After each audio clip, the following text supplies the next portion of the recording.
Hi, on a webinar of this size, scale, and with people logging in from different parts of the world with different time zones, it's confusing how to wish. So, good morning, good afternoon, good evening to everyone, irrespective of whether you're getting into your pajamas or getting out of them. I'm Naushad Panjwani, Regional President of Indo-American Chamber of Commerce, President of Bombay Chartered Accountants Society, and an old and once active member of British Business Group Mumbai. I welcome you all on behalf of all the three host organizations. While Cyrus gets the exciting job of introducing the interesting panelists today, I get to introduce the three oldest organizations in their respective fields.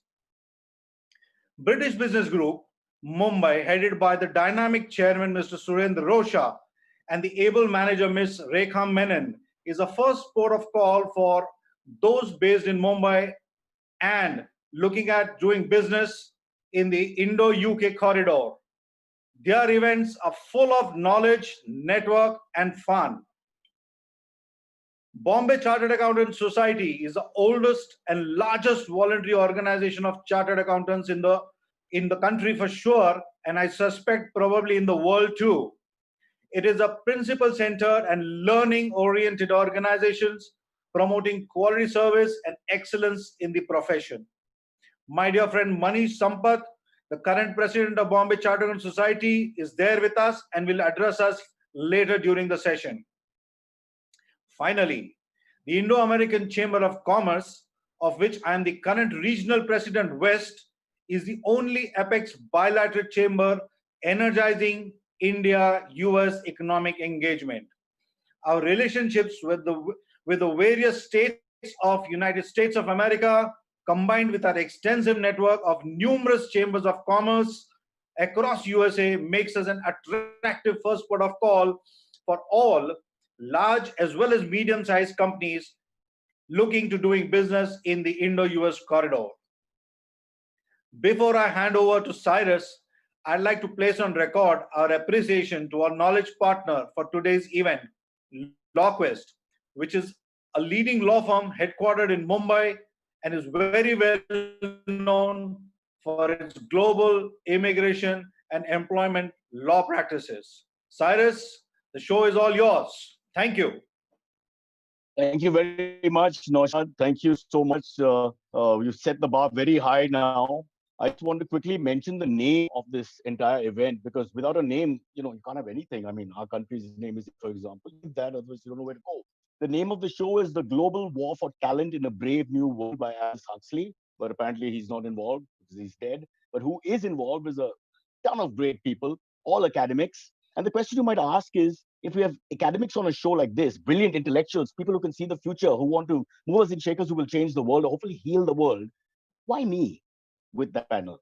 Well, it's obvious because we're looking at global talent and we're going to try to save that global talent and harness it back and give it back its energy, etc., and space it out all over the world correctly. And while we do that, we have to look at the other end of the spectrum, the lack of talent, which is where I come in. So I'm trying to make sure we have a balance. We have that paradox in mind. Science teaches us that relativity is everything. You've got to look from one end to the other end to understand everything and put it in perspective. And hence, thank you for choosing me. Purvi, who I'm going to now introduce with a lot of fanfare. Before I do that, a quick word. My name is Cyrus Brocha. I'd like to just talk about myself because after this I can't. I'm 5'8". I weigh 91 kilos. I'm probably male and I'm right-handed. And I'm very happy to be here because during lockdown, as you all know, we do have a little more time than normal. Might even be classically conditioned to enjoy this for some time. I'm worried about that. We'll talk about that as well. Quickly, just point out our speakers for today, all big guns, all earning in 9 figures or less for now. We have Gyan Nagpal, of course, who's a talent strategist and a writer, and we hail from the same school. I do remember, what, 25, 27 years ago when he stole my lunch for the first time, but we still have a good relationship. Bhaskar Bhatt, who heads Vistara and was a titan, so to speak, which we'll talk about when we introduce him properly again. And Purvi Chotani, who's put this whole thing together. And I would like to spend a lot of time talking about her, but I would also like to mention our other soldier, agreed to come. In fact, he called me up and said, Cyrus, I haven't been in the news for some time, so can I attend this event? I speak of Dr. Shashi Tharoor, who, by the way, is not a medical doctor from what I gather. So if you're injured, don't call him. He's not going to be able to help you at any point. All right, so he's going to be our special act a little later in the program. But first, this lovely lady, Purvi Chothani, has got a fantastic bio. I mean, it's like 17,000 pages. The whole event would end before I reach like page 4. But she's the managing partner of LawQuest. She's brought together all of us today, and so we are grateful for that because Friday evening, 7 o'clock, my social life has come to a standstill, and now I have all these colorful people to look at, and hopefully other people are looking at us. So it's back like the Bombay Gym for me. She is the immediate past president of the Indo-American Chamber of Commerce, is a legal professional licensed in India, the US, and the UK. And she's the one, the brains behind all this. And Puri, I want to give you a top up here.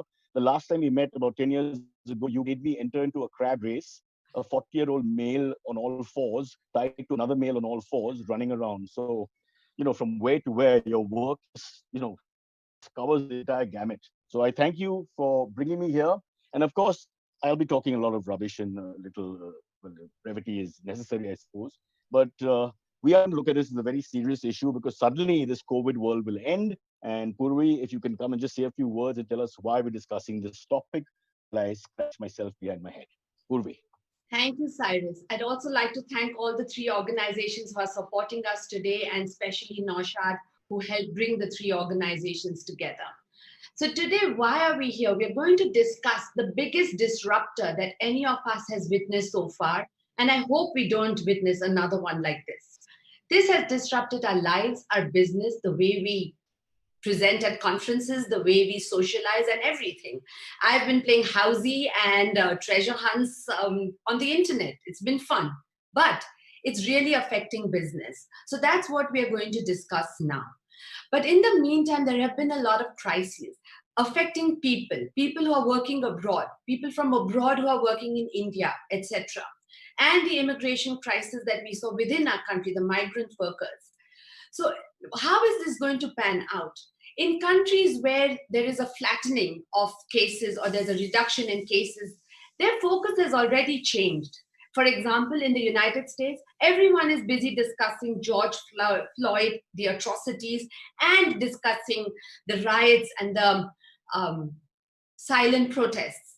Unfortunately, all these things are serious, but they have a fleeting memory in people's lives. So I'm worried that after the COVID-19 situation has passed, we'll become complacent like the rioters. None of them is maintaining social distancing. So I just think we should pause and think about how we are going to move our people around for work. So that's why we are all here today. The common thread is people movement and people in the workforce. Cyrus. All right, Purvi, are you ready to take the chair, so to speak? You can fire away. Will. And let me just go on record here. I am the son of a lawyer, a grandson of a lawyer, and the great grandson of a lawyer. So I cannot lie. None of these questions have been sent by Purvi to me for Purvi because that would not be right. Right, Purvi? I've got them all from several years of research that I've done on the subject. But let's start. We'll open the battle with this question. Now, you're an immigration attorney, Purvi. Your legal practice depends on the movement of people, obviously. Now, we're seeing nations closing doors against foreign workers in many ways, some temporarily, but obviously some will be more long-standing. Which country is still open for immigrants, in your opinion? And do you see that changing soon, a more flexible approach? So just now there is a temporary suspension of foreign travel to most countries unless you are a citizen of that country or you have special circumstances that merit your presence in that country.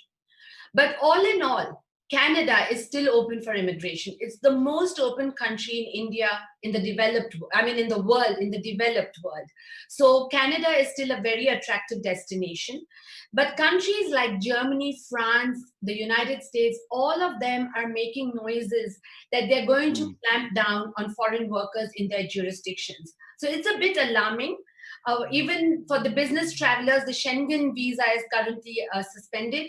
So we'll talk about that later with Mr. Tharoor. But yeah, this is the situation just now in the world. Even India has stopped the arrival of foreigners, though just yesterday they have relaxed it for high-level scientists and technicians to come and resolve emergency problems, etc., if there are any. So that's good because we have a client who had a gas leak in one of their plants and their technicians couldn't fly in to fix it, but now they can.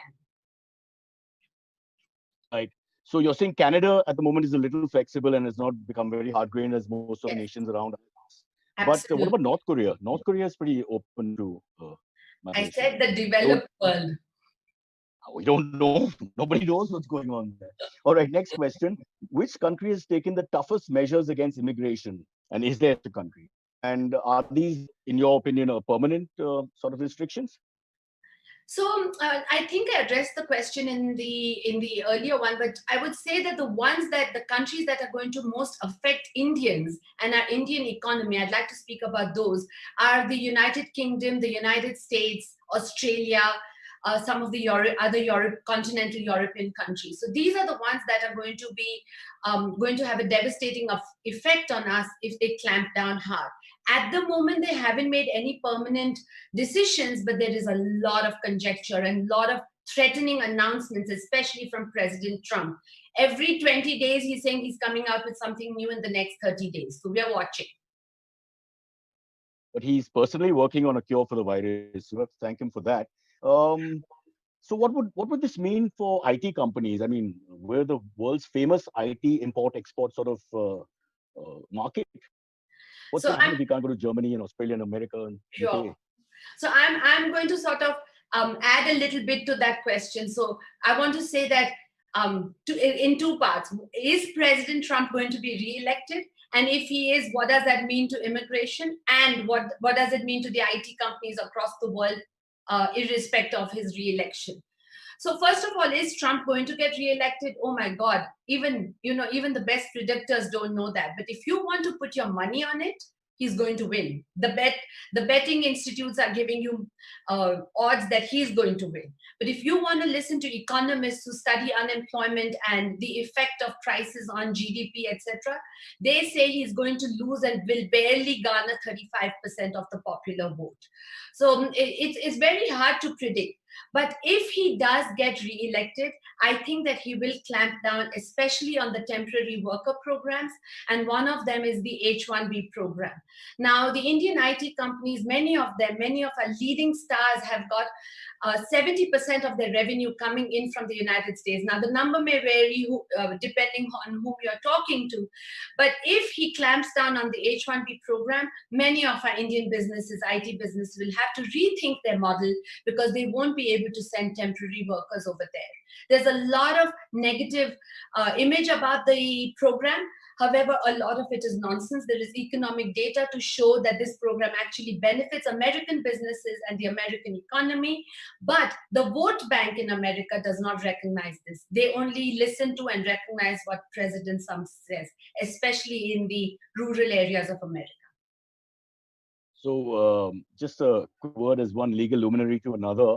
Gambling is illegal in India, so I don't think we should discuss betting ever again in this event. The second thing I'm going to ask you. The moment Vistara has a flight out of India, go out and bet. All right. And where will you keep your money? They don't let us into their country. Let's get this. This is a segue from that last question, which I interrupted with my stupid points. Is it possible that we could have a world where visas as a concept become redundant? Is that a possibility in the future? Now, if I was thinking of the well-being of business, I would say yes, that would be really nice if you could do away with visas. But if you're talking about my legal practice, I don't want them to ever go away. What will I do after that? But I can't see that there will be such a drastic change ever. Countries are definitely going to be protected because human beings are not rational. I mean, if any country just opened up the gates, there'd be a flood of people moving there, just like water. They'll just sort of land up there. But I do think that there is a possibility and there is a hope that there would be special visa categories carved out for people in the healthcare sector, people in the information technology sector, all these people who just need to temporarily go into countries and help out with certain projects or certain implementations. Or in this instance, the healthcare workers need to be in high concentration areas of COVID-19 to help address the crisis. So yes, in an ideal world, I would love some special visa categories, but visa-less world, I don't think it's happening. So what you're saying is it's more like a T20 visa situation, and no longer will there be test match visas available. I like to use metaphors and confuse people. Just one more quick question, again, leading from that. What, according to you, would be an ideal world situation in terms of visas and work permits? I mean, you sort of answered it, but Yeah. I mean, would there be an ideal sort of time period? So, I mean, just now for the next 18 to 24 months, I think we're going to see a lot of uncertainty and a lot of changes. But after that, things should settle down. Many of the countries have got it down well, especially countries like Australia, New Zealand, Canada, and the United Kingdom, all of which have a points-based system and a very predictable system.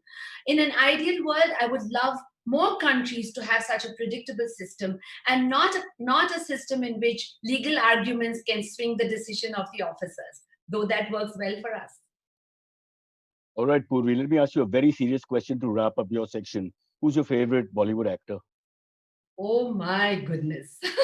All kinds of people watching. Ranveer Singh. You've got to keep it going. Oh, all right. It's very interesting. Are we ready for our next? Sorry, even these performing actors, I don't know if you do shows abroad, but all of them are going to be affected by COVID-19. All of them at this time of the year would be in North America preparing for some fantastic shows, but none of them can travel. So I'm sure they're also facing a devastation in their business and income just now. Oh, what about shooting? The shooting Yes. abroad is like 60% of films, Correct. scenes, Correct. but that's gone for a while, as you say. Shall we introduce Gyan Nagpal, who's been waiting very patiently from 4 o'clock in the evening, having got the time wrong. Gyan, if I can just speak about it for a minute, is a multi-award-winning expert on talent strategy who is deep invested in decoding the changing talent dynamics across the world and researching ongoing changes to the global talent pool. In layman's language, he basically can get you a better job and tell you how to get better in life. Gyan is the creator of the People Lens, a radical new approach to developing a globally relevant talent strategy, and author of 2 books, Talent Economics and the Future Ready Organization, both of which I have read simultaneously to challenge myself, Gyan. A pleasure having you. And lots of questions. Purvi is going to kick them off. Some serious, some stupid. You can guess who's doing what. So, Gyan, over to Purvi with question number 1. So, Gyan, it's been a pleasure. We've known you for several years, and you've been supportive of our Global Mobility Handbook that we publish every other year. And even this year, you've agreed to write the foreword for us. So it's been really a pleasure. And what you research and what the data you come out with and the statistics you come out with are amazing. Because you, especially in your first book, were able to predict where people are going to need workers and where the workers will come from. But in your latest book, the one about future-ready organizations, you speak about dynamic capability management as an advantage. So this is being stretched to its limit. What people changes do you see coming in addition to remote working? Do you see anything more, anything different? Yeah. Okay. Firstly, thank you, Purvi. It's such a pleasure to see Cyrus using technology after 25, 30 years. And I promised to buy you that lunch and return it, Cyrus, when we meet next. So, all right. Purvi, to your question, I think, I'd like to dial it up a little bit. And there are 2 things that come to mind. The first is that we're seeing a fundamental shift in the concept of work itself. Right. And increasingly, and this is not because of the pandemic, this isn't, something that started 3 or 5 years ago. It's been on for the last 20 years. What we're seeing is that the work being done is increasingly disconnected from where it is being done, and also now who is doing it because of technology intermediation. So suddenly, you have 25 million freelancers who are suddenly available to anyone around the world with a credit card. Now, that was unprecedented. You couldn't imagine that you'd have access to this contingent workflow force. And in my book, I call it the human cloud, right? So we have the data cloud, but we also have a human cloud. And it's this recipe that organizations will use, the mix of data, machine intelligence, and human capability to power the future. So I think the first thing is the very concept of work is changing. Right? It isn't the way we've thought about work when I started my career or, even 10 years ago.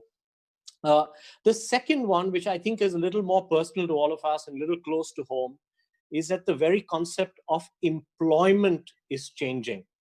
So in the 20th century, if you look back at the last maybe 200 years, but in the 20th century that we experienced at the start of our careers, employment was essentially an exchange of time for money, right? You gave up 40 hours a week or 50 hours a week, and you get paid a monthly salary and quarterly incentive, annual bonus, and so on.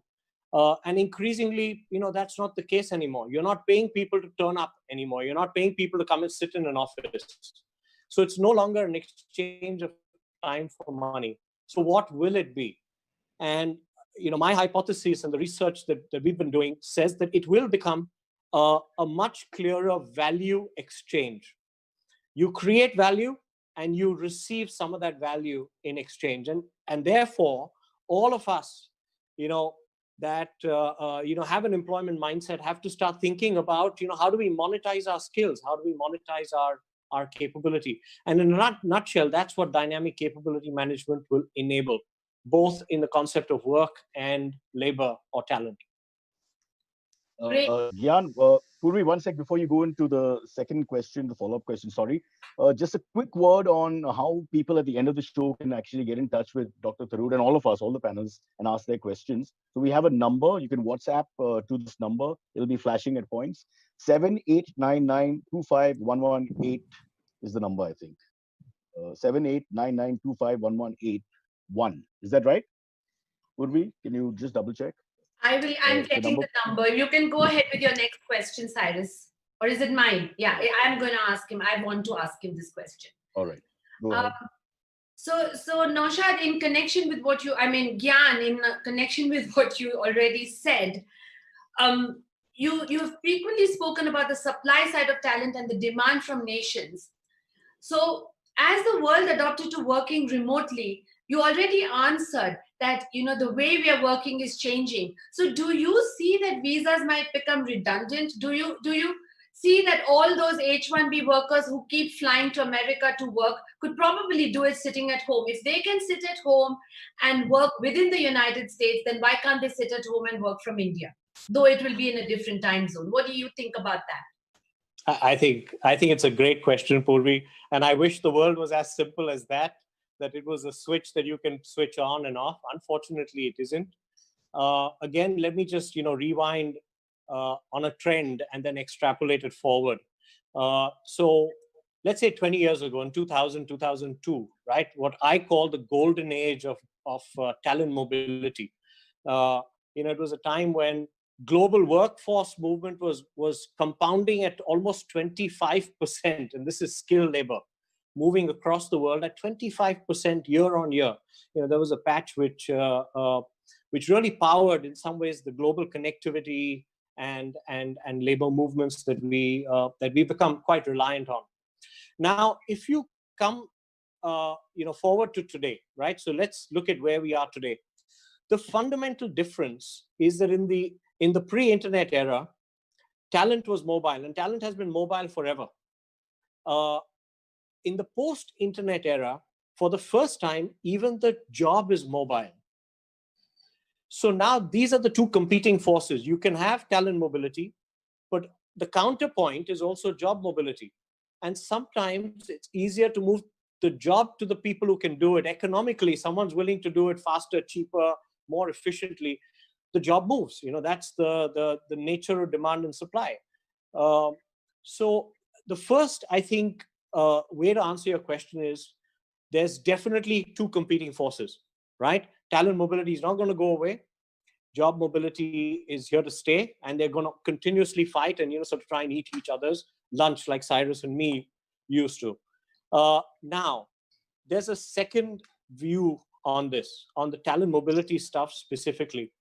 And I suggest, let's use an example. Let's use an industry example. So let's think of education, right? It's all of us went to school and college.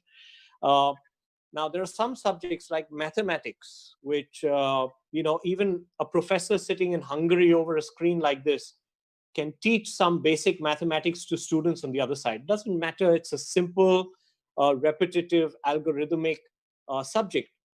But you tell me if you can teach history. Would I want to learn Indian history from a teacher sitting in the UK? And I think in that analogy is hidden, where we will see this go. So in high context environments, like history, where you need to understand the lay of the ground of the land. You need to understand, the psyche and the mindset of people. We will always have talent mobility. We will always have people moving, across boundaries to research, to learn, to contribute. But in other more commoditized and algorithmic jobs, the job itself will move. So we won't need as many mathematics teachers. We can have 5 or 6 really great guys with fantastic digital tools and simulations teach the subject sometimes better than a person standing in front of our kids. Sure. Purvi, just quickly, you mentioned working in India for America, staying at home. Didn't we try that? Wasn't it called call centers? I think we tried that. Didn't work out. You're right, but now more of the sophisticated parts are being shipped out. So Cyrus, you were asking me what is the number people can send their questions to. It's a WhatsApp number, and the number is 7899251181. That's 7899251181. Yeah. So keep those questions coming. At the end, I think the panelists will all be together with Dr. Shashi Tharoor, and we'll answer anything, including cooking of your choice. Not a problem. But going back to Gyan and slightly more serious note, Gyan, as you know, work has dried up for me sitting here doing nothing. So I've started driving an Uber as of today, because that's allowed Maharashtra government as of now. Well, Uber and Airbnb's business successes were attributed to their disruptive business models. We're seeing the biggest global economic disruption ever witnessed, with no precedent for this ever. So what people strategies should companies consider from talent acquisition and retention perspective, Mr. Nagpal? Okay. Oh, it's a big question. But before we go there, I think there are 1,000 girls out there booking Uber rides right now, hoping they get Cyrus driving them. Gyan. Gyan, you're giving Gyan again. This is Gyan. Don't do that. I wish. Okay. I wish. Thank you so much. Yeah. So listen, people strategies, right? I think the biggest disruption, and this is something that started a while back, is that we've got to stop thinking of organizations as pyramids, right? The traditional thinking is, there's a person on top and there's this whole organization underneath. That was an industrial model. That's how we organize people. That's how we use capability in the industrial world. In the digital environment, and particularly when you're sort of all over the world and you're using technology like we are, I prefer the analogy that my friend Julian Stott in the UK uses, where he calls it scaffolded organizations. He calls it scaffolded organizations and social spaces. And this itself is a social space, right? It's such an efficient way for all of us to have this great conversation without wasting, days getting on a plane or trying to get there. So the first is, we really have to change the way we imagine the organization, because if you imagine it like a pyramid, then you're going to talk about flattening the organization, all of those very pyramidical concepts. And scaffolded organizations are more organic. They're less structured, but they're great fun, and people gravitate to the work they like doing. They bring their capability to a platform. The organization is the platform for capability, attracts the right talent, and then creates value for everyone. The second big people strategy is that we now have many sources of capability available. So in my book, I talk about 10 core sources of capability that modern business has access to. And within these 10, we all use a certain recipe of it: internal, external, networks, alliances, JVs, M&A. We've got so many ways to access capability in the modern world. And I remember when I started in this field, the common refrain was, we either buy talent or we build talent. And in reality today, we can buy talent, we can build talent, we can borrow talent, or we can bot talent. It's increasingly even going to bot. So it's buy, build, borrow, or bot. That's the fundamental choice we have today when we're thinking about, where should work be done and how should work be done. Okay, so talent shouldn't panic. You're finding ways to keep talent in the pool. We'll talk about Mr. N.G. Subramaniam, the CEO of TCS, for a second, because he's gone on record to say that by 2025, TCS will only have 25% of their workforce in offices, in land offices. When you wrote the book on future-ready organizations, did you ever dream that this could be a reality? I think you mentioned something similar. Yeah, but not so fast. I must confess, this crisis, for all the pain, it also pushes us out of inertia sometimes. And there's someone said, I can't remember who, never waste a good crisis. And I think human inertia is a huge enemy of progress, and it's going to force us to think differently. It's going to force us to behave differently. But to your question, I think what I like about TCS, what I like about even, I think Rajesh, Gopinathan also said this afterwards, that we're committed to only a small fraction being in the office. Employees can only come in 25% of the time, and they're effective. What I like about TCS is that they're coherent, they're clear. It doesn't matter what your choices are, as long as you can make it work. It's not good to have fashionable choices that you don't put your heart behind, you don't put your culture behind, and therefore you don't enable. You don't have the right practices and policies to make successful. But on the other side, you spoke of a spectrum earlier. We have Salil Parekh at Infosys who says that we don't want to work virtually. We want our people in. And Salil's logic is also very sound, where he says, look, the reason why we are successful in the pandemic is because people have built a lot of social capital before, and we're dipping into that social capital. We know our colleagues, so we can work off a screen. But in the future, you hire a new employee, they never enter an office, they work with people on a screen. Will they really feel the same way? Will they be sticky enough? So on and so forth. So I don't know who's right. I think both are right, as long as they've got a reasonably sound framework to engineer their organizations to be successful using these key choices that they are making. And I think the truth, like always happens, the truth is somewhere in between, but you can live on both poles of the spectrum. All right. Gyan, will you just hang in there for a little while, because we're now going to put the focus on Bhaskar Bhatt, who's been sitting patiently. I hope he's sitting. I can't tell from here. Posture is always a difficult thing. So we'll get him in and let him have his say. Thank you from him as well. Thank you, Gyan. Stay with us because you're there at the end of the program as well. Bhaskar Bhatt, the man behind Titan's success, and may I say I'm a proud wearer of Titan watch. Sometimes that's all I wear. As described by Forbes magazine, is the current chairman of Vistara Airlines, a leading citizen of India, and a man with a conscience, as seen by the recent work that he has done. I think he deserves a round of applause for the work he did personally with migrants affected by the lockdown in his home city of Bangalore. Vistara is set to be another success story under his able leadership, and we're delighted to have the options to travel by Vistara, and for me, gratis, which I thank you so much for that. Really, hey, they didn't tell me that. And I'm not even a migrant, not yet.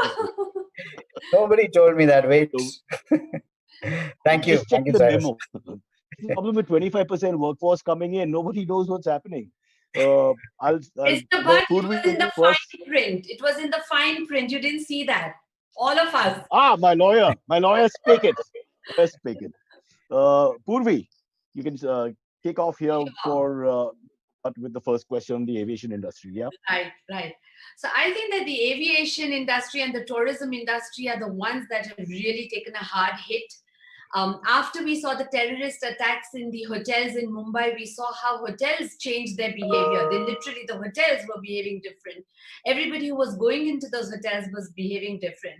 I grew up in an era where going out for a nice meal was a walk into the Shamiana, and you could get in and out within minutes and yet have a nice meal. But now you've got to think, am I going to be able to get parking? Will my car be allowed inside the gate? So many things have changed. So in aviation also, we are anticipating such changes would come. What, according to you, Mr. Bhatt, would work in the future? Good question, and everybody is trying to answer this question in their own way. And it's not just the answers. It's not just the answer. What you do matters. So let me start by comparing, that 26/11 attack, and there is a theory, or rather something I believe in, which is from science, that's called hysteresis. Materials remember. There is a memory in materials. They go back to an average. Some things change, and many things remain the same. So if I were to take the customer angle of that 26/11 attack, or tsunami and the earthquakes and so many things that have happened, just reflect back 100 days back. On media, we were talking about CAA. Do you remember? We were talking only about CAA, and now we are talking of COVID. So a complete memory is like that. Now, all I'm saying is, as Indians, we love to do so many things. One is entertain, be entertained, and eat out. So, if I were to take the hotel industry example, it will be driven by the consumer wanting to get back. But travel is not like that. I mean, aviation, there is a fear, doubt, uncertainty, and fear is what is stopping right now people from traveling. Now, if I were to take what has happened in the last 10 days in India, I'm talking about only India right now. The Civil Aviation Ministry, the Ministry of Health and Family Welfare, the airlines, the airports, everybody got together, wanting, of course, for commercial reasons, wanting to fly again. But do you know, to keep an aircraft on the ground, it costs a couple of crores, And but more than that, the first impulse, seeing all those, terrible pictures of migrant labor walking, etc., we had to provide a service to travel. But getting together and ensuring that travel by air was safe. It is today the safest way to travel from point A to point B. Now, point A to point B is not like that. Obviously, you have to have at least the length of the aircraft that you have to travel, at least that much. So long distance travel, because of three things. One is the measures that have been put in at the airport. As you enter, no touch. There is no touch, including the frisking, etc., by the CRPF and so on, all over. No boarding card in your hand, only a digital boarding card. And inside the aircraft, we have all three seats full, but you got safety, the mask, and there is a plastic shield in front of you. No water, no food. A lot of care has been taken. So I would say, right now, well, the people who took the risk and flew are subject to significant inconvenience, but the loads are like 50 and 60%. We thought it would be 25%. Okay, so we are surprised by the people's desire to travel. So I won't be surprised if there are many surprises coming up in travel. But the first thing to do is to remove the fear out of travel, and that, I think, a lot of work has been done. And I can assure you that I went to the airport myself, saw the aircraft from inside. It's not pleasurable, because once you land again, there are quarantine, this, that, etc., etc. There's uncertainty, but there's a fair amount traveling. Thank you. Yeah. If I may, your competitor, who is somewhat deceased now, also from Bengaluru, he had a very good incentive, which I enjoyed a lot. He would give out this Kingfisher calendar, if you remember, to people, and that would encourage them to board. Correct. And sometimes they wouldn't leave the aircraft because they'd be stuck on Miss November. I'm sure you guys will come up with creative stuff. Yeah, so you have to remember that you have to date. It was about the dating, not about the date in the calendar. Fair enough. But with all these adjustments that you guys are making, obviously everything's going to get more expensive. Someone has to bear the cost. Do you think that you will go back to the old normal and just pay whatever it takes to fly? You think that's what's going to happen? The well-kept secret about flying is the crude oil prices have come down. Therefore, aviation fuel prices have come down. It's like the jewelry business. The entire benefit is passed on to the customer. We are very, we're very philanthropist in our entire approach. It is like almost like not for profit. We are not for profit. We are a service kind of thing. Anyway, jokes apart, the flying, the cost of flying versus the price of flying. Incidentally, just to give you some number, it costs. You pay only 5 rupees per kilometer, per seat kilometer, whereas you pay 18 rupees to that taxi wala, no, per kilometer.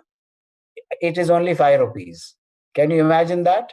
So actually, flying is not only safe, it is also cheaper. And But Vista won't fly me from Malba Hill to Marine Drive. That's the problem. At least the length of the aircraft we have to fly. So anyway, the point is your question about that it is going to be more expensive, but India has, much like telecom, aviation has also become very competitive, and it is about customer and Indians, and therefore it's a service, and it's going to settle at a level where if companies can't make money, well, it's the exit for them, like you said, but you have to figure out how to make money. So branding is going to come, but the opportunity is huge. Indians from Kota to Bhubaneswar to Guwahati to Jorhat to apart from the big cities, people are just wanting to fly, and they want it's thodi shaan bhi hai, flying means. Do you know that when you bought a ticket, you think you own the airline, and you go and shout at that girl behind the counter. When you go by train, nothing. You'll accept everything. 3 hours late, wo to aise hi hota hai, So people behave differently also, and so I think people are going to enjoy flying, and the prices are not going to be hitting the roof. We are the lowest, much like telecom. We are the lowest per kilometer price in the country, and that's going to explode the market. Yeah, sorry. And Mr. Bhatt, for this panel, I'm sure you'll give us a little bit of rebate and discounts or what have you. If you show me all the people on the panel, me. So, Mr. Bhatt, I had a related question. So you said that yes, we are the cheapest, etc. But Vistara is a premium airline. Yeah. And we do have the other budget airlines. So I don't know how they are going to manage their safety, etc. I'm sure even they must be working hard on it. But do you think your changes will increase the costs that the middle class will find it difficult to fly? All your safety measures will add expenses? Yeah, it's somewhat related to the previous question. Yes, the costs have risen.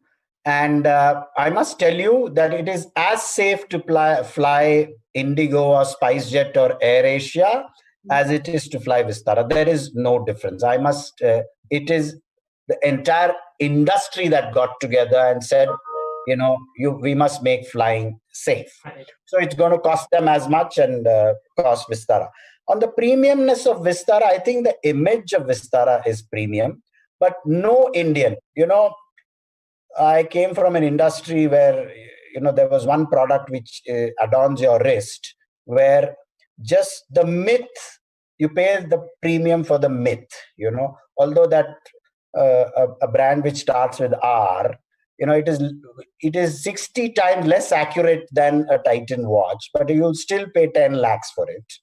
It is the story, because Roger Federer, sports it or whatever.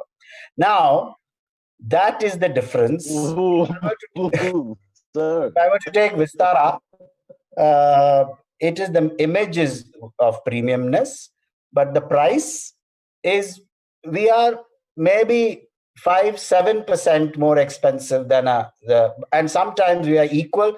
The whole pricing strategy is based on filling the plane, and I'm glad we have a premium image.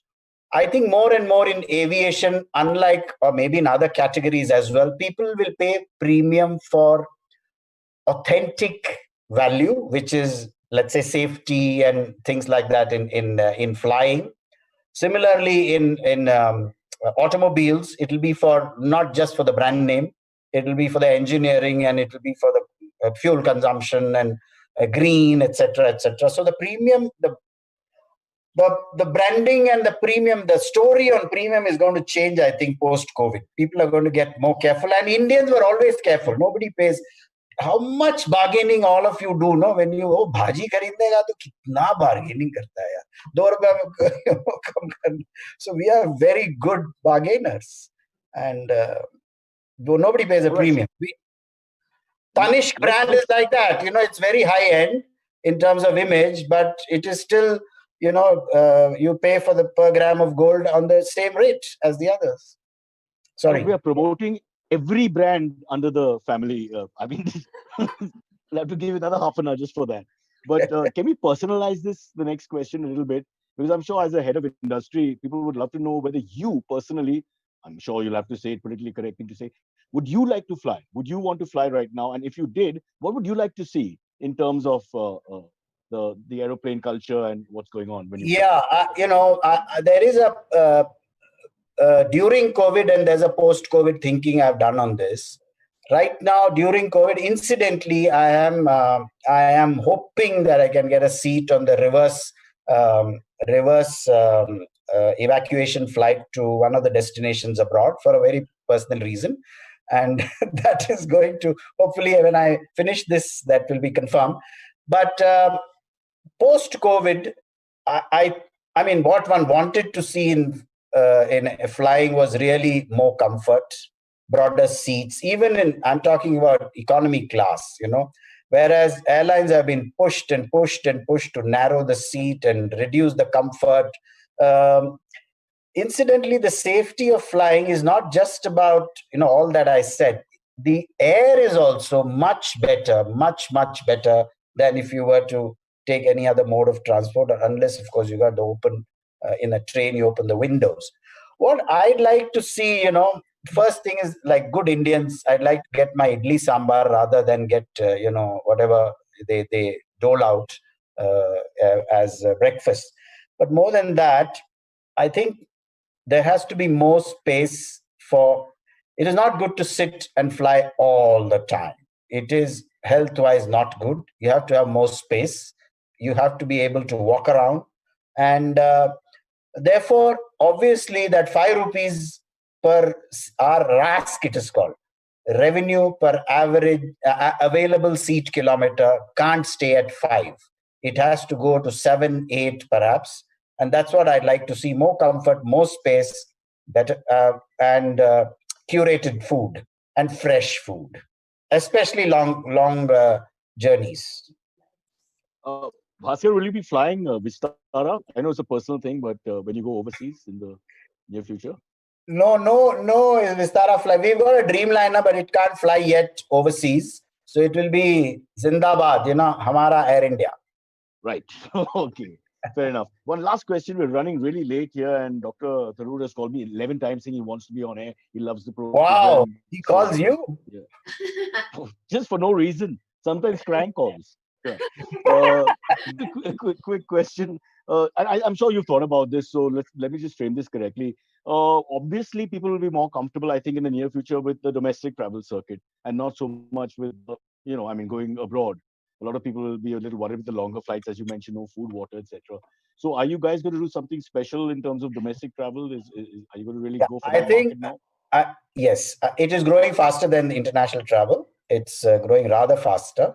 And what the government has done itself is going to trigger that, because the airports, the smaller town airports are now being cranked up in terms of the ability to take on the larger jets and so on. And Indigo, I mean, the airlines have so many aircraft. They are flying like, so they have actually opened up, and I'm saying it's a great service that they've done to the country as well as to aviation as an industry. Opened up the airports have opened up. Aircraft are available. It is reasonable price. Sometimes I'll just ask you to check when everything comes down. The Rajdhani ticket price between Bombay and Delhi is sometimes higher than low cost carriers. Many times lower. I mean, 17 hours versus 3 hours, imagine. So that's the kind of service, and it's going to only increase. And that is where the rest, which is leisure and hospitality, is going to gain if people will travel in India. And of course, we have to go to Tirupati and, Banaras and Puri and Tirunandapuram, and where the next speaker comes from. Looks like I'm not the only comic on the panel. On that note, as we go into a quick break, I just want to say what a lovely moment this is, because the cutthroat aviation industry actually, coming together and being friends. There's hope for humanity. I mean, this is beautiful to hear all this. But gentlemen, thank you for joining us, Bhaskar and Gyan, and thanks for everything that you've said so far. We want you all to come back once we have a little discussion with Dr. Tharoor, which will be on the other side of this small break that we're going to take. Lots to talk about. And people, I've given you a number. I hope it's flashing somewhere. And I hope you want WhatsApp as quickly as possible and ask anything you want of the Member of Parliament, as well as Bhaskar and Gyan, including how much they earn, how much they spend, and how much cash for profit. No, I'm Um, just kidding. It's just silly. Yeah. Yes, Puri, you want to say something?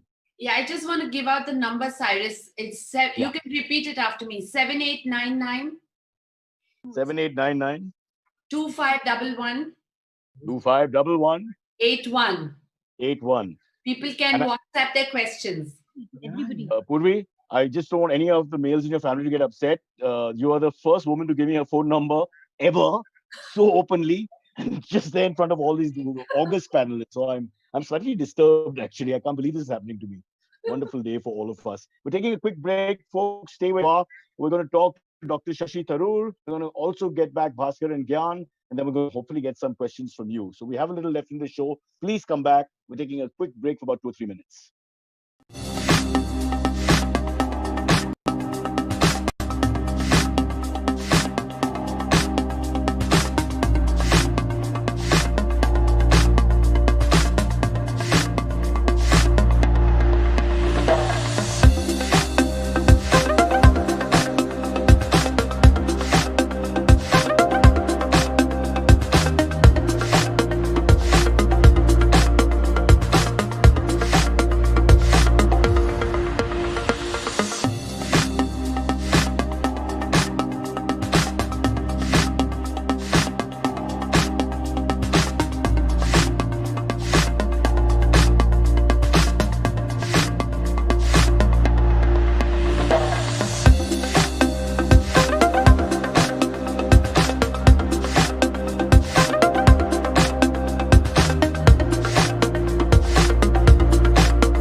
Cyrus, you need to start. Ready? Yes. You All need right. your cues. Welcome back. This is me just being fired by everybody for no reason whatsoever. They're not even family, can you believe it?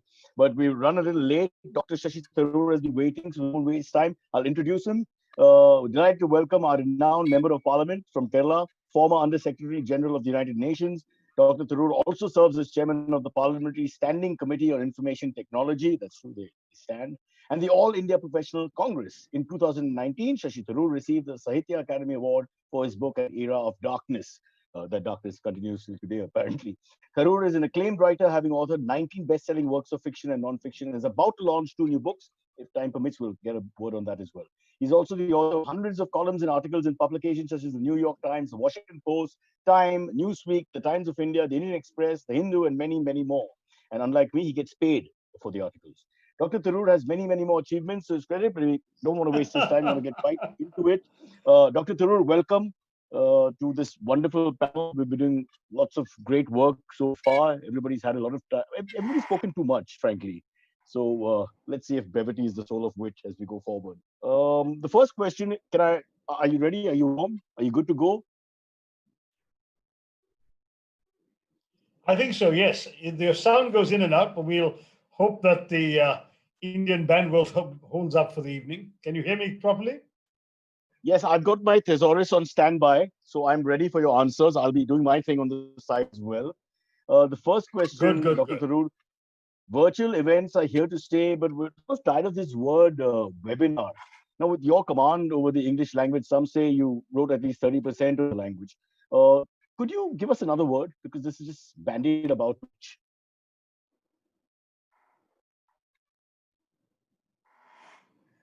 That's amusing, Sarah. I mean, frankly, what is a webinar? It's an internet conference or an internet conversation or an internet discussion, right? So, I mean, the only possibilities would be something around that. So, netcon, but that sounds like a confidence trickster or something.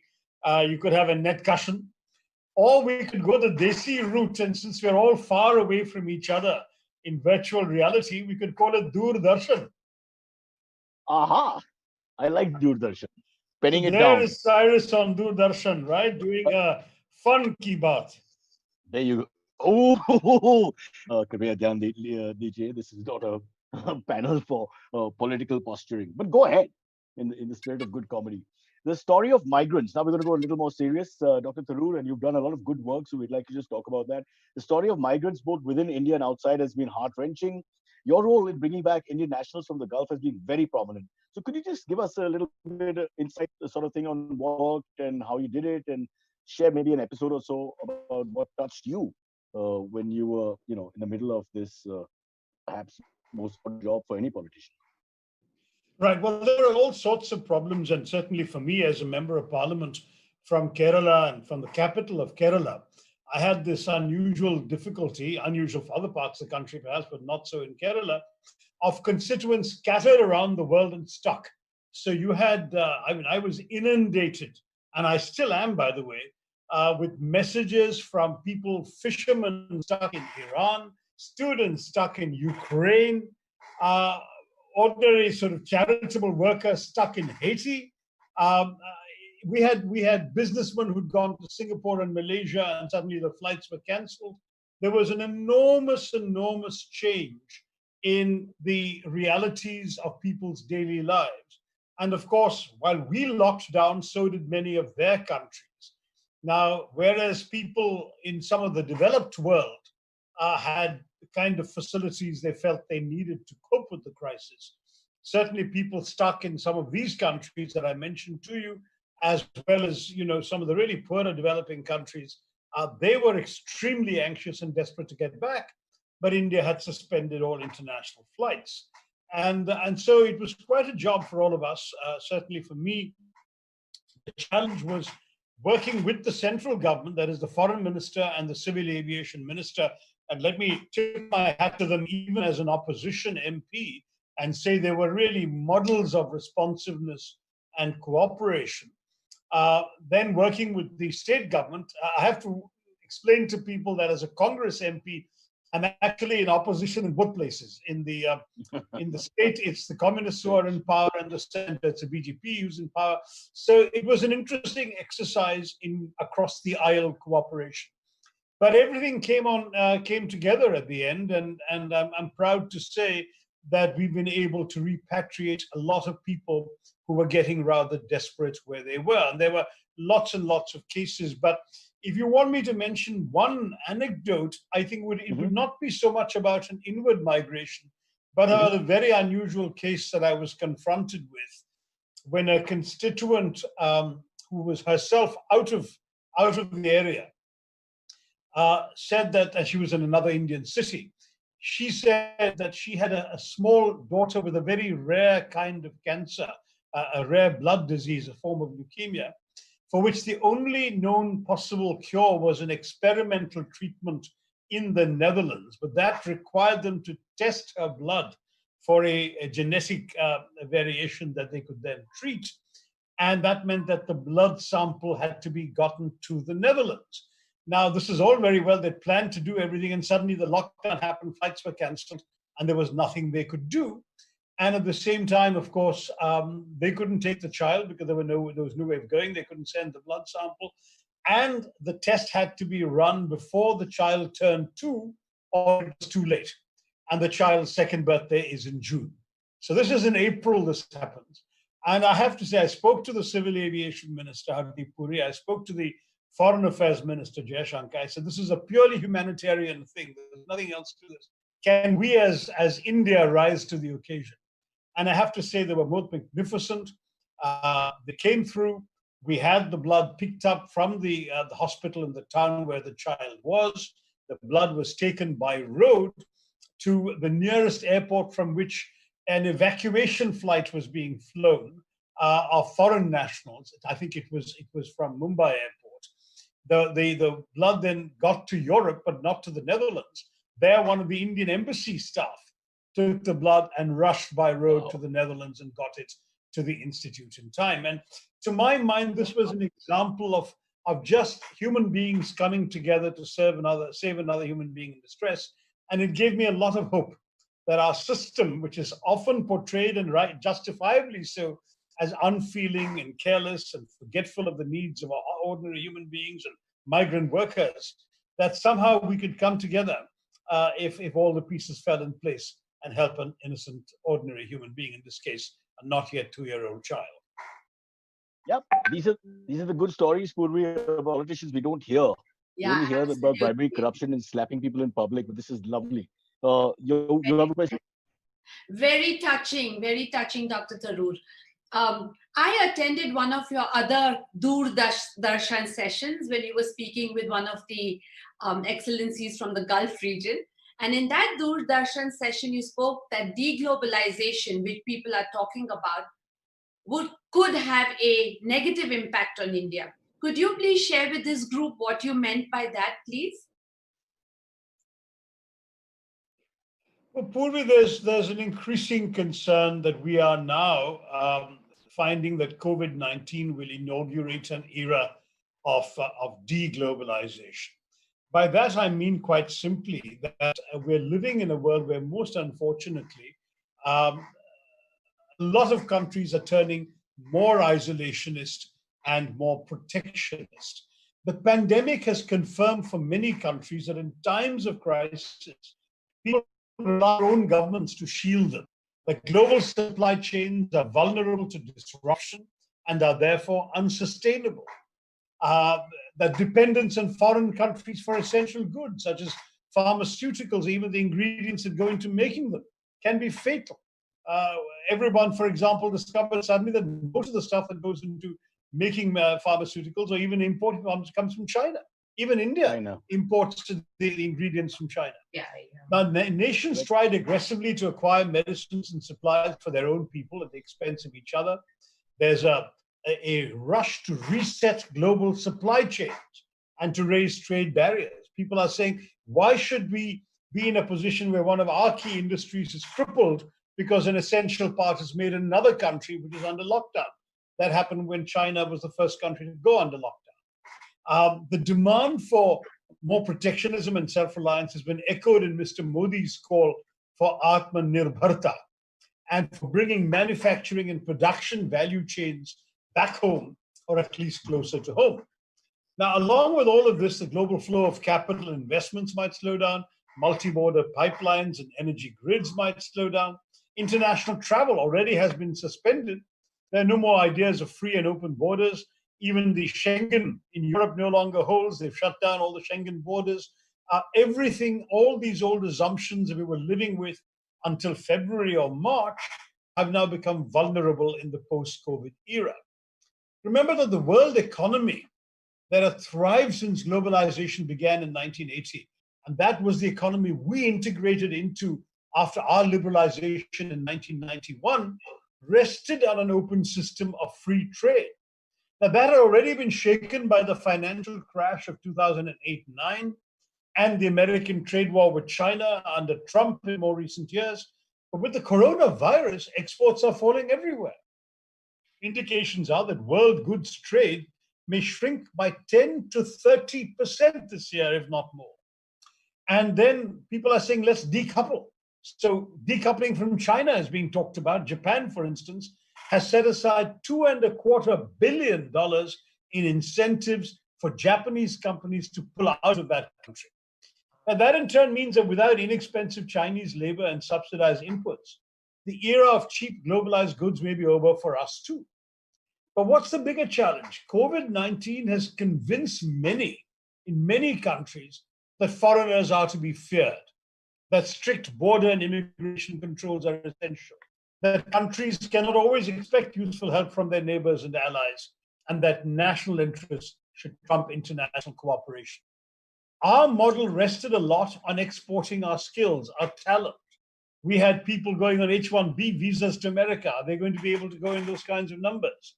We had people exporting their talent, their skills, and at home they were doing business process outsourcing and offshoring, all sorts of activities which may now be repatriated back to other countries. In India too, meanwhile, the answer is seen as strong government. Put the nation's needs over individual citizens' freedoms or companies' profits. Dispense with democratic niceties, whether it's federalism, which has been ridden roughshod over, whether it's parliamentary oversight, which essentially has been impossible to conduct for the last 2 months.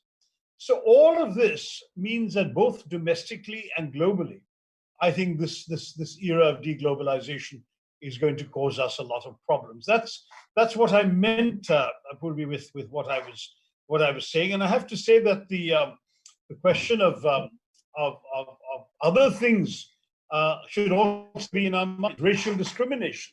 Many of us have got WhatsApp messages about people who look Chinese being discriminated against in Western supermarkets and things like that, thrown out of such places. Mm-hmm. Well, in our own country, some of our Northeastern brothers and sisters have faced incidents because of their supposedly Chinese features. And look what happened to our Muslim fellow citizens because of the careless decision by the Tablighi Jamaat to hold a major gathering. Well, others held major gatherings, but no one demonized anybody else. The atmosphere created by the virus has empowered those who seek to spread another contagion, that of communal hatred and bigotry. So in the sort of mega shock that the COVID-19 pandemic has been to the entire world and the entire global system, I think we too are going to suffer. Mr. Tharoor, I would like to just point out this was a 14-minute answer and it's covered all the questions that we had for you in one monologue. So you do get the prize.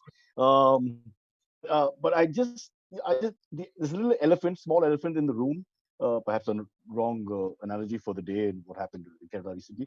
But just to be clear, so you're not a fan of deglobalization whatsoever, and you're saying it's ridiculous and it cannot be, and the world cannot exist without everybody holding hands.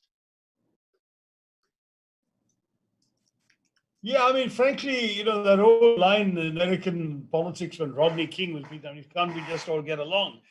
Can't we all just get along? I mean, take an example like the WHO. The Americans have announced they're pulling out of WHO.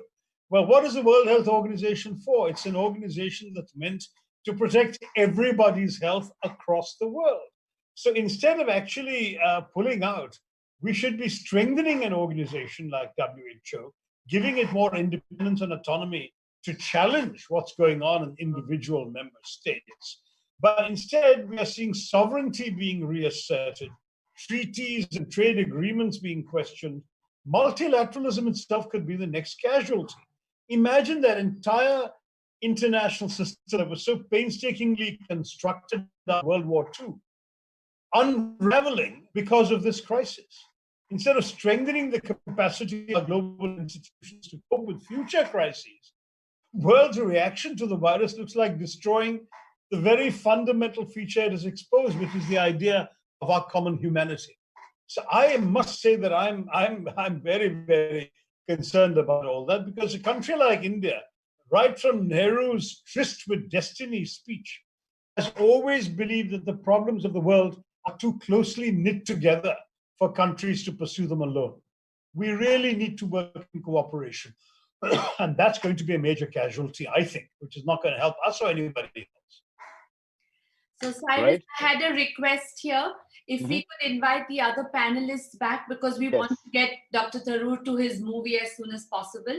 Right. And Which there movie are- is it, Dr. Tharoor? I'm sorry, what I didn't. Guys, Which the other movie? panelists are going to be on. Okay. Just want to know the name of the movie as we invite Bhaskar and Gyan back on the panel.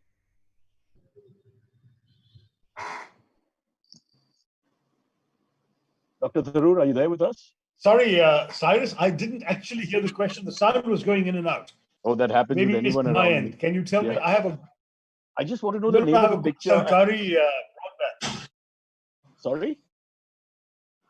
I think we're almost like I have the a good Sarkari broadband from MTNL, so Oh. it ought to be working well. Fair enough. So much for Desi. We'll have to move back to globalization. Let's invite Bhaskar and Gyan. Thank you for being patient and joining the panel now. Would we, Dr. Tharoor is in a hurry, so we need to get to the questions. I have a question for him. May I? Please. So this is from a concerned youth, Dr. Tharoor, and it has come in through the WhatsApp chat that we are running for questions. And the question is that the United States is not the only country where we have racism and atrocities. We have them in India as well. However, there are many personalities, many people from the entertainment industry, etc., who have thought it appropriate to tweet on Black Lives Matter, but have not been very vocal about what is happening in India. Do you think it is because we just don't care? Or is it just the ignorance is bliss? Because I don't know in this WhatsApp world how they can be ignorant about these things. Why do you think we are behaving how we are? Jaundice selective crusade. You know, frankly, yeah, your guess is as good as mine. It's a very difficult question to answer, because when I read people saying it shows that fundamentally we don't care, we are an indifferent people, we're a selfish people, we only live for ourselves and so on, I don't want to believe that, because I'd like to think that given that the kinds of social problems we all live amongst, the suffering we see around us, and the solutions we're all capable of bringing to bear, I'd like to believe that we would act differently and that we can do differently. But you're quite right. The kind of nationwide protests that we have seen in America, we saw over the CAA, at least in urban India, but we have not seen over the migrant lives and the horrible deaths. And you realize that about 200 people, migrants, have died just trying to get home, either collapsing out of exhaustion and dying in the heat, dying out of starvation on the road, or being run over by trucks and trains. We're looking at a human tragedy that ought to have really got us out protesting.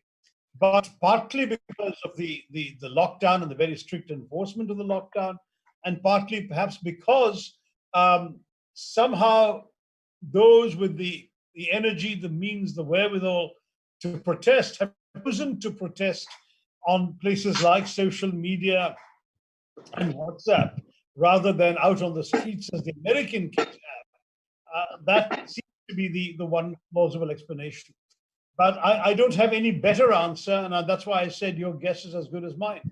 Why is it that we aren't out there when these outrages are happening? The Americans have turned their country inside out over one death.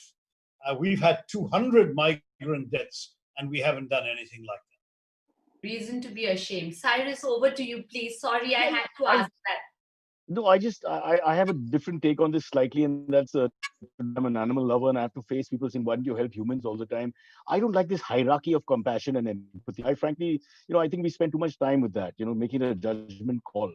I mean, you feel for people, you feel for people. You feel for animals, you feel for animals. You can't sit down and clinically, mathematically look at it as a graph and say, okay, first this, then that, like Abraham Maslow's hierarchy of needs. So that's me. But I do take what Dr. No, you're right. But interestingly, Cyrus, this tragedy of the pregnant elephant who ate the firecracker-laced pineapple, has actually occasioned an extraordinary amount of outrage that I personally have received over 300 messages from around the world and all around the country, including from Bollywood actresses I'd never met or heard of, saying, do something about this, it's outrageous. I haven't received anything comparable, not that I'm in a position to do anything about it, but I haven't received anything comparable on the migrant lives. I agree with you about hierarchies of compassion, but just that compassion should be offered to human beings as well as to elephants. I feel terrible about that elephant, but I also feel terrible about these. I mean, that picture of that child lifting the shroud of his dead mother and asking her to wake up. I mean, that breaks your heart, Cyrus. But maybe Bhaskar and Gyan can come in on this as well, because the entire migrant thing is linked to the upper middle class and the urban, because ultimately they're working for you in some way or form, or through certain levels and layers being for you or your people or your ilk. So in a sense, maybe we've messed it up also, in terms of people wanting to go home, paranoia, fear, a rush, whatever. So I do think that the whole migrant thing, the ball stops with us in a sense. Yeah, well, I have a view on that. Leave the migrant labor is one segment. But if you look around in Bombay itself, there are daily wage workers, daily wage earners, the Kamwali Bai, for example. I mean, all of us, especially the RWAs and the gated communities, the way they have treated them, and it's shocking that vigilantes have sprouted all over everywhere. Bangalore is the same, and they are now saying we are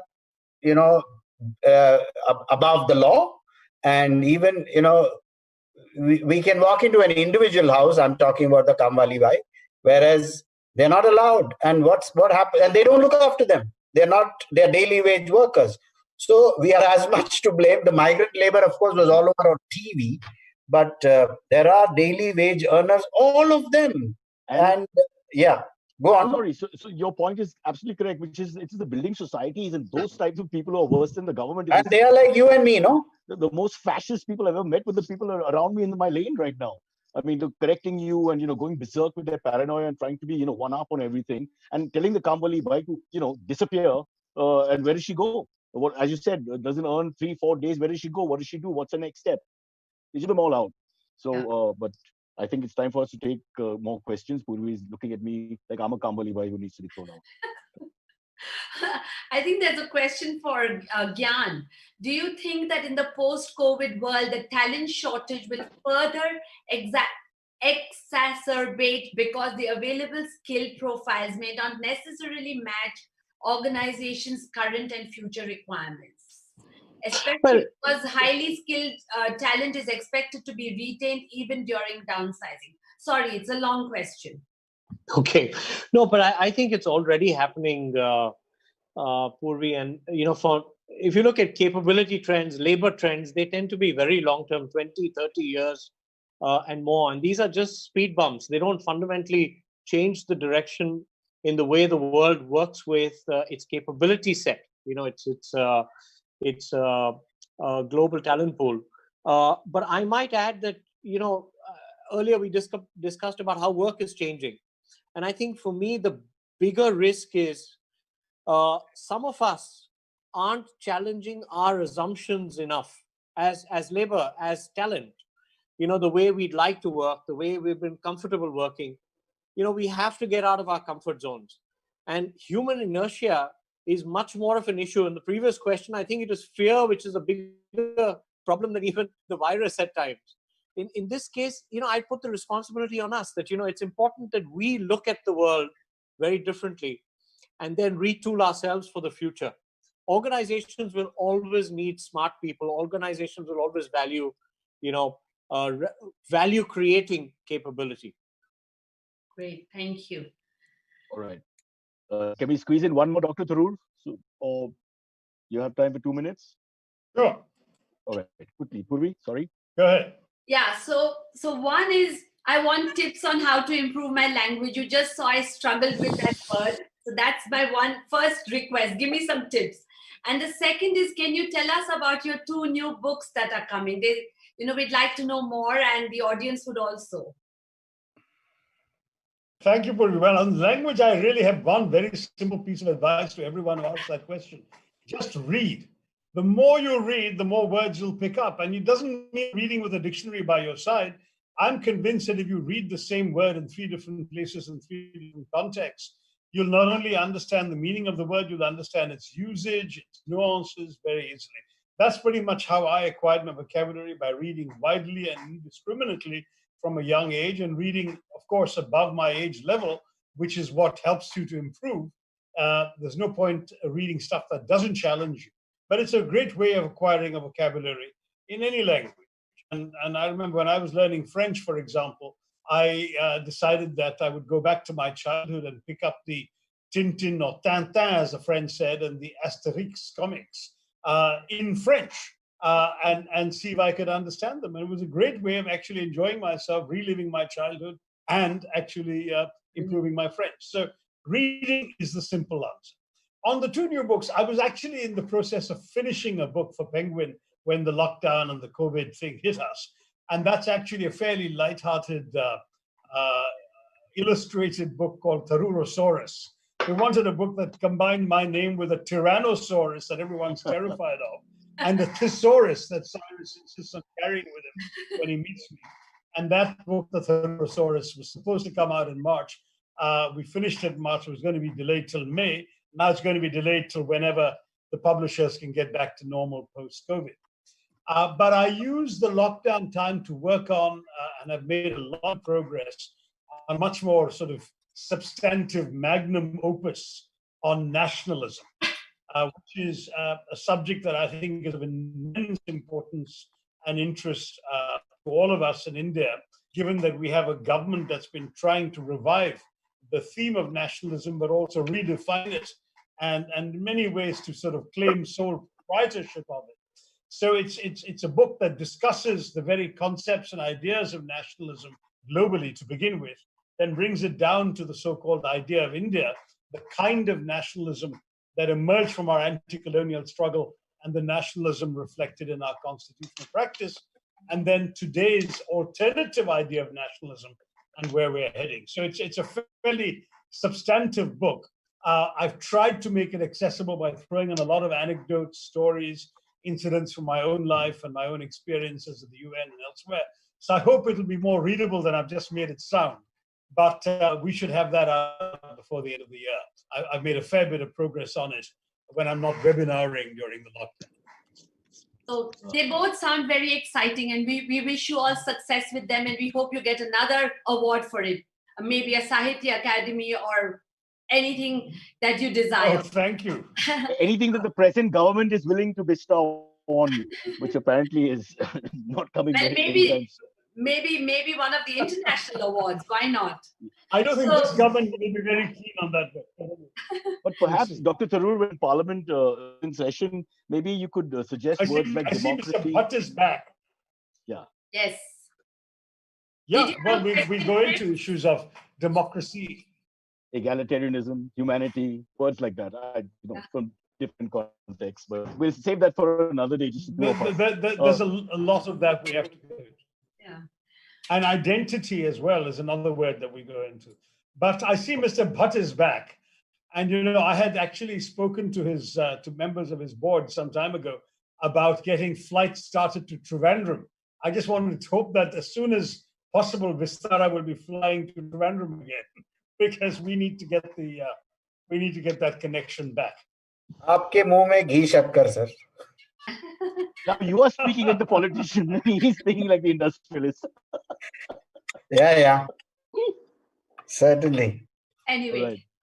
So Mr. Bhatt has shared a comment on our little internal chat, which says, "Get the money in the hands of the people, and the people will start spending, and Vistara will continue to fly and to Trivandrum."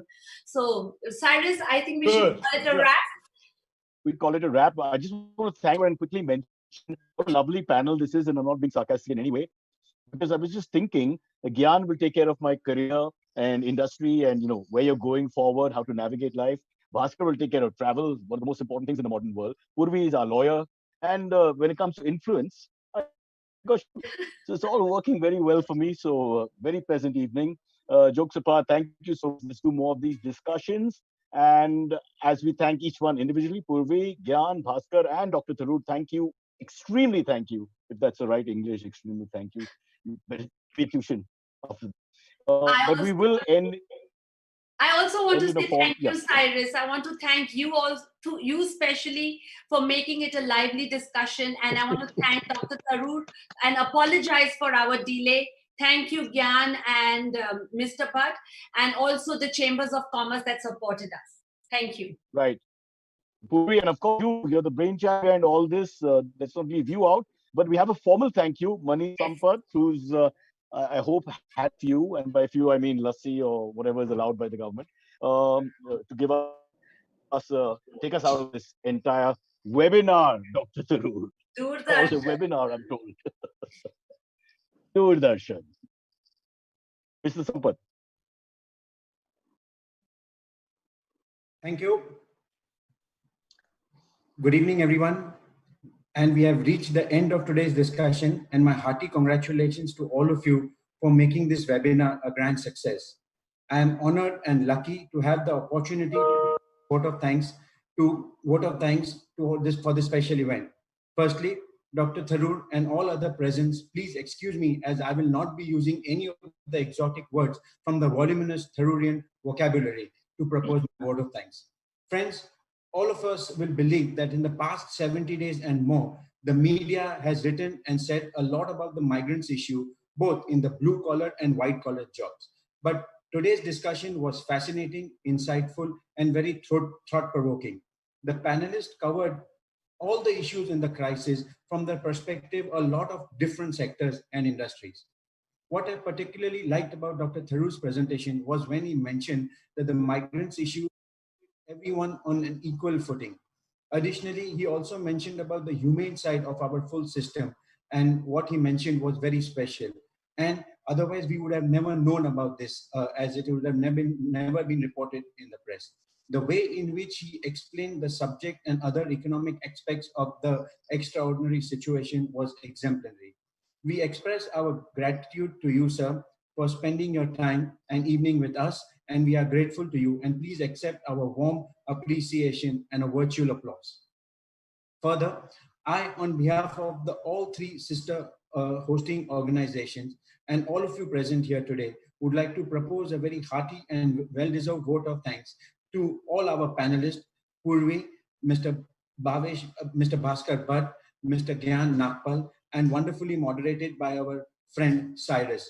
And Cyrus, I hope you have not in your shorts and you worn a full pant today.